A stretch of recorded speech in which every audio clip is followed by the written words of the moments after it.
Salutations, c'est le Top 10. Aujourd'hui, beaucoup d'entre vous vont être gâtés car nous allons parler aujourd'hui d'un sujet que vous m'aviez fortement recommandé. Ça n'a certes pas de rapport avec le cinéma, c'est d'ailleurs une suite d'une...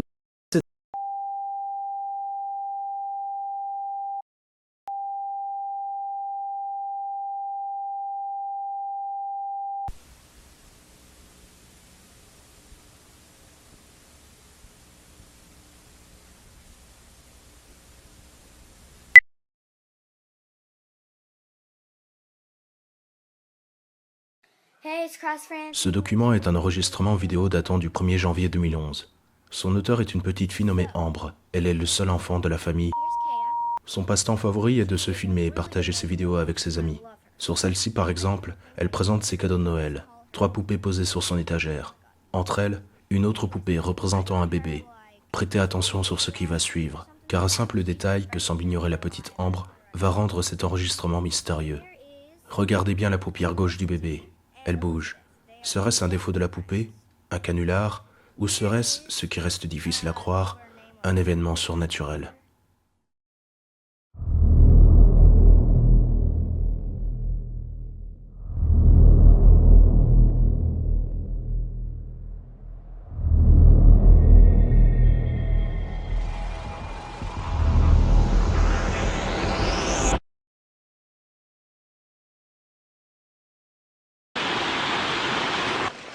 Mexique, 6 novembre 2006.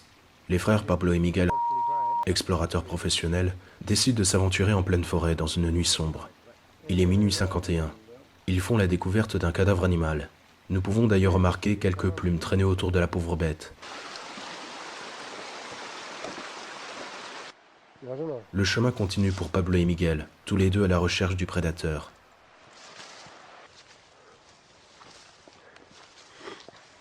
1h15.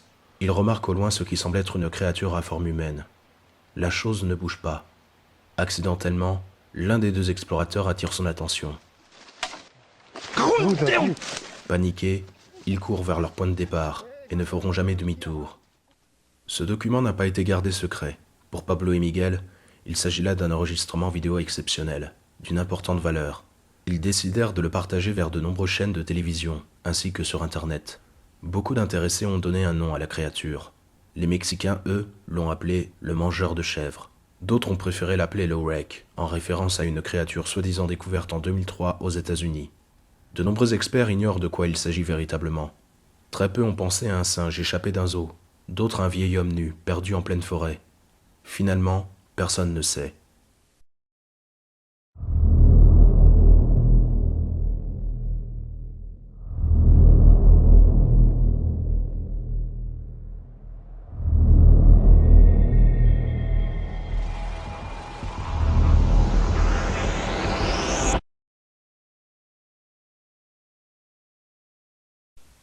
Ce document repose sur la mystérieuse mort d'Elisa Lam, une étudiante voyageant seule en Californie durant le mois de janvier en 2013.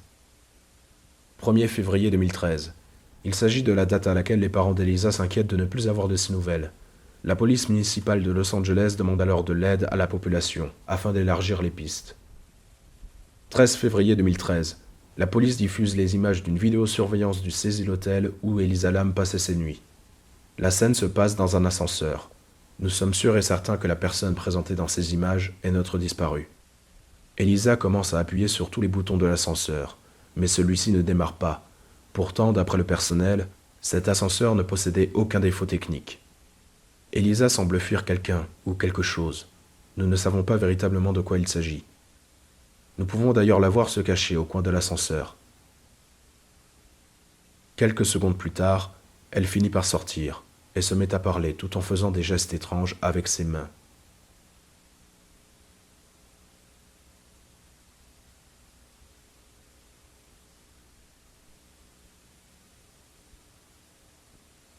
Nous ne savons pas à qui elle parlait. Nous ne savons pas ce que signifient ces gestes. Était-elle face à une personne physique ou imaginaire? Nous ne le saurons jamais.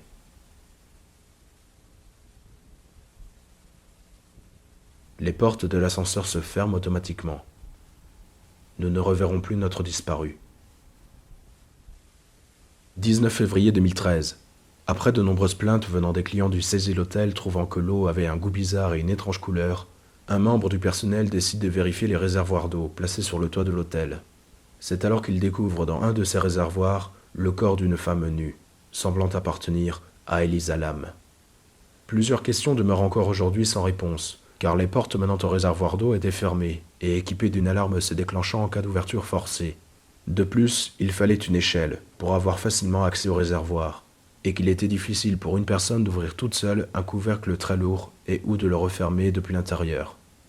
Comment s'est-elle alors retrouvée là-dedans ?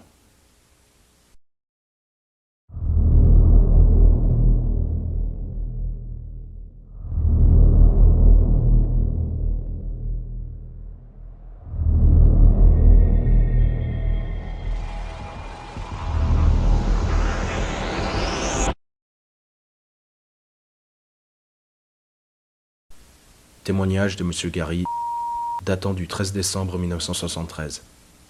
C'était en plein hiver, en 1969.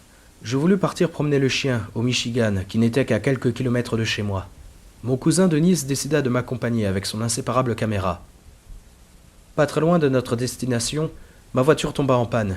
Denis, pour s'occuper, partit jouer avec le chien.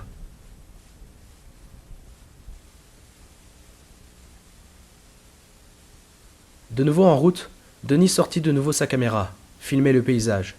Je me souviens d'ailleurs lui avoir dit « Regarde, c'est beau tout ce blanc ». C'est alors qu'après il hurla « Regarde Gary, un ours !»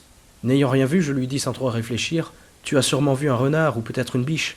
Des ours, il n'y en a pas beaucoup par ici. » Nous nous arrêtions de nouveau pour une petite balade en forêt. Denis, toujours avec sa caméra, s'éloigna petit à petit de moi. Je me souviens encore de la façon dont il filmait le paysage, comme s'il était intrigué par quelque chose. Il était plutôt loin de moi, mais je ne devais pas m'inquiéter. Il était dans mon champ de vision. Enfin, jusqu'au moment où je le perdis de vue. Je partis alors à sa recherche, puis j'entendis sa voix en panique, crier « Il va m'attraper, il va m'attraper !» Je le retrouvai alors par terre, inconscient, le visage ensanglanté. J'étais paniqué. J'emportai Denis avec moi et partis en direction de l'hôpital le plus proche. Par quoi a-t-il été attaqué, me demandai-je. Je pris la caméra et je remarquai cette étrange forme qui semblait être un homme tout en fourrure, marchant à quatre pattes. Ce qui est étrange, c'est qu'on aurait dit un chien, un véritable et énorme chien. Qu'est-ce que ça peut bien être ?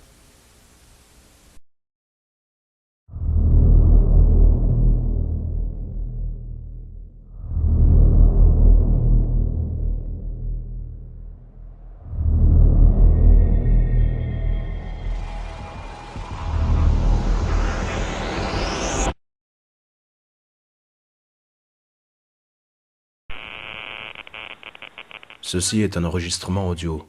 Il semble provenir de la boîte vocale du téléphone de Madame Kelly. Ce document nous a été transmis par une personne dont on ignore le nom, mais nous a laissé un message. J'ai reçu par courrier ce CD sur lequel est gravé un message vocal plutôt inquiétant. Il était accompagné d'une lettre signée par un certain John. Vous êtes sur la bonne voie. Vous pouvez en rester là si vous le souhaitez. Honnêtement, je ne sais pas ce que ça veut dire. Cela pourrait bien être un canular. Extrait numéro 1 du message.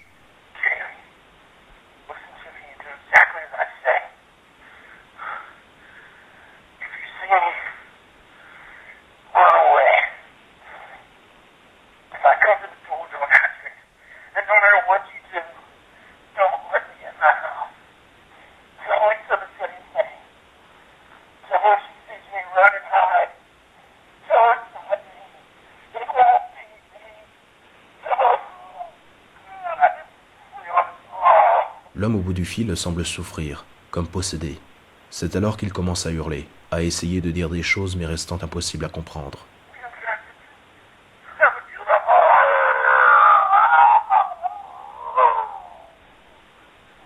Extrait numéro 2. L'homme se met à rire doucement.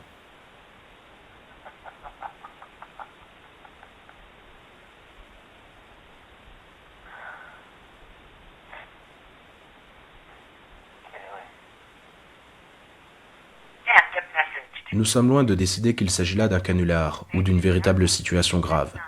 Nous ignorons d'ailleurs le véritable nom de la personne que nous venons d'écouter.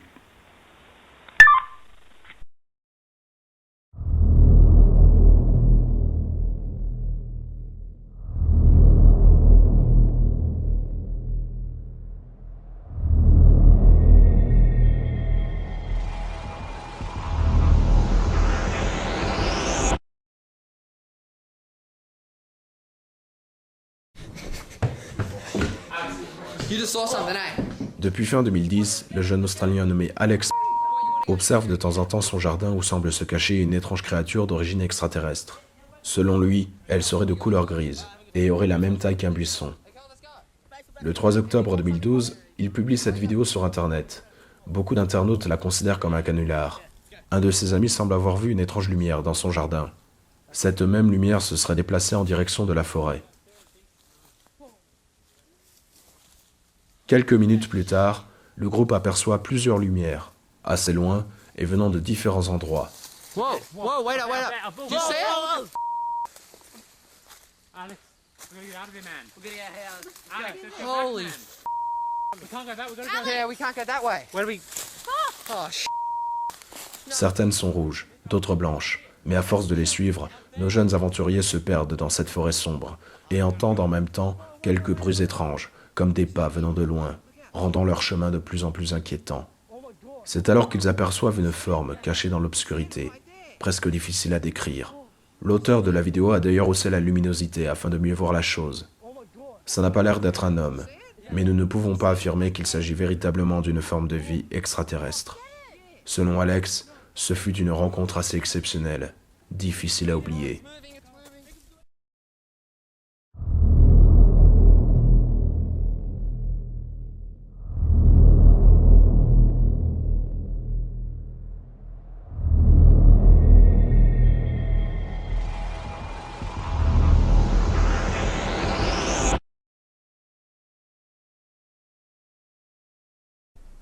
Ceci est un vieux court-métrage produit par les studios Walt Disney. Au début des années 2000, le producteur Leonard Maltin a repris tous les anciens dessins animés Disney afin de les numériser pour les ressortir en DVD. Ce cartoon est un épisode de Mickey et ne dure que 3 minutes. Il est composé que d'une seule séquence tournant en boucle, mettant en scène le personnage de Mickey, triste, marchant dans une rue froide et déserte. En fond sonore, un piano désaccordé, une musique étrange rendant la scène lugubre. 1 minute passe et la musique s'arrête. Le film se termine quelques secondes plus tard par un fondu au noir. Monsieur Maltin décida de ne pas numériser cet épisode, le jugeant trop court et de très mauvaise qualité pour passer en DVD. Mais il refusa en même temps de le mettre de côté pour en faire une copie digitale. C'est alors qu'après la procédure, il remarqua quelque chose. Le film dure finalement 9 minutes et 4 secondes. Au deuxième visionnage, après que l'image soit devenue noire, la séquence vidéo recommençait à la 6e minute. Mais la musique est remplacée par d'étranges bruits, qui semblent être des hurlements incessants, des cris de douleur.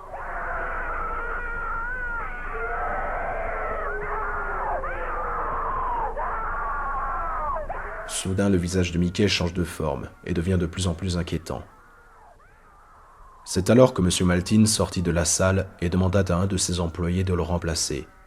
Le film finit par la traditionnelle tête de Mickey, avec en fond sonore une boîte à musique défectueuse, suivi d'un message presque illisible qui semble être du russe. Selon les traducteurs, il y est écrit « Le spectacle de l'enfer ramène les voyeurs là-bas ». Selon un témoignage, à la fin de la projection, l'employé serait sorti de la salle paniqué. Il aurait pris l'arme d'un vigile traînant dans les studios et se serait tiré une balle dans la tête.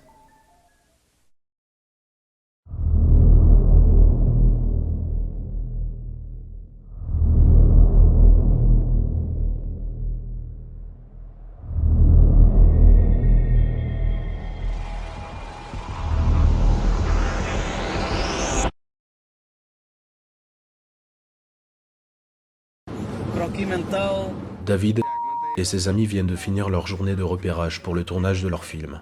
Ces images ont été filmées par la caméra de David et font la preuve d'une tragédie ayant eu lieu sur la route de Sintra au Portugal la nuit du 12 juillet 2003. Le jeune homme au volant se nomme Thiago, en couple avec Tania, assise à droite.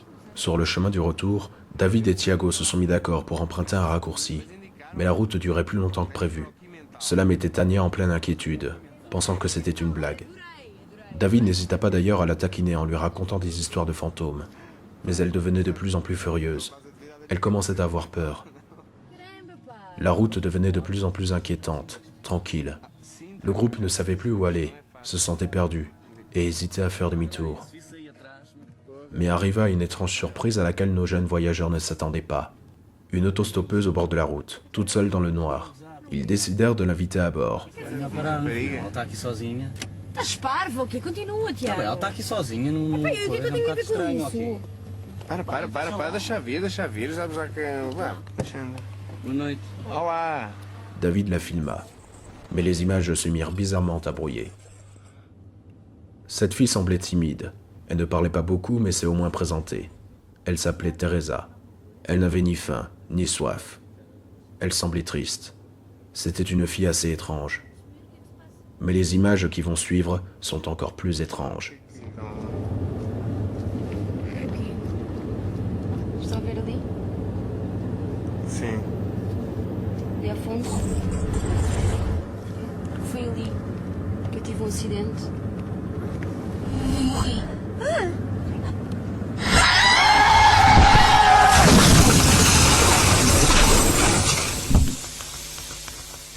David fut le seul à avoir survécu à cet accident, mais aucune trace de Teresa. Plus mystérieux encore, la police releva une curieuse information.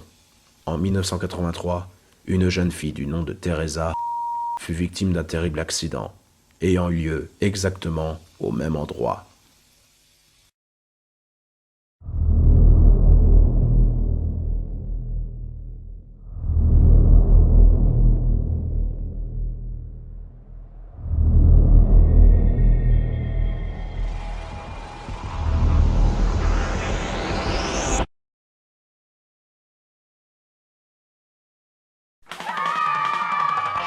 Ceci est un spot publicitaire diffusé pour la première fois à la télévision en septembre 1986, annonçant la réouverture d'une pizzeria familiale, Freddy Fazbear's Pizza. Cette pizzeria était plus un lieu de divertissement pour les enfants, notamment pour ses concerts animés par des mascottes animatroniques. Mais ce fut aussi un lieu de drame ayant eu lieu en 1987. Tout commença par une joyeuse fête d'anniversaire. Selon un témoignage, une personne déguisée en une des mascottes de la pizzeria attira 5 enfants dans une petite pièce. Personne ne les a revus. Ce n'est qu'au lendemain de la fête que la police enquêta sur leur mystérieuse disparition. Les personnes travaillant au Freddy Fazbear's Pizza furent les seuls suspects. Le premier fut un dénommé William, travaillant comme garde de sécurité. De nombreuses fois interrogé, il fut finalement relâché, mais disparut quelques jours plus tard. Plusieurs semaines ont passé. Freddy Fazbear's Pizza perdit de nombreux clients se plaignant de la mauvaise odeur que dégageait la pizzeria. C'est alors que les membres du personnel feront une horrible découverte. Ils retrouveront dans une réserve des animatroniques démembrés et étrangement ensanglantés, car à l'intérieur de ces animatroniques sont cachés les corps des enfants disparus. Encore plus troublant, le corps de William fut retrouvé, lui aussi, dans un animatronique. L'enquête prit fin et la pizzeria ferma ses portes.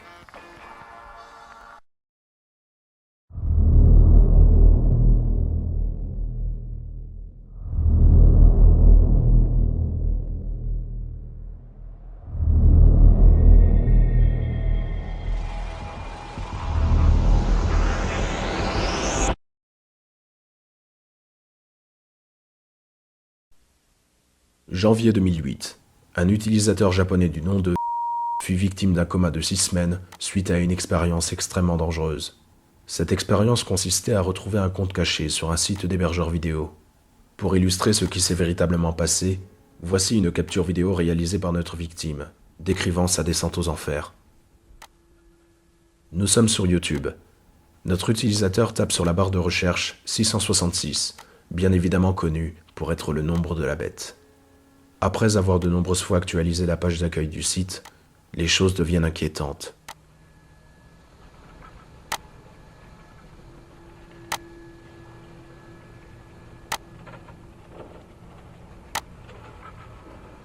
Certaines images disparaissent, les liens hypertextes n'ont plus aucun sens, et pour finir, la texture de la page devient de plus en plus repoussante.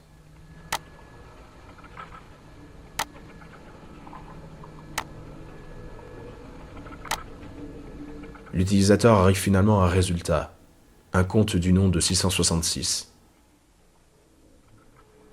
Ce compte regroupe de nombreuses vidéos, mais n'ayant aucun sens, indescriptibles, bizarres.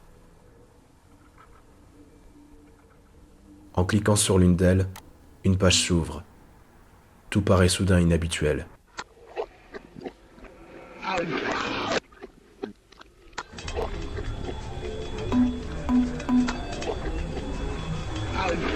L'utilisateur ne pouvait plus revenir en arrière, ne pouvait même pas changer la page, ni même la fermer. Il était comme prisonnier. Il voulait vite éteindre son poste, mais c'était impossible. Il paniquait, cherchant des solutions pour sortir de ce cauchemar, de cet enfer. Il était prisonnier, prisonnier de ce qui semble être le conte du diable.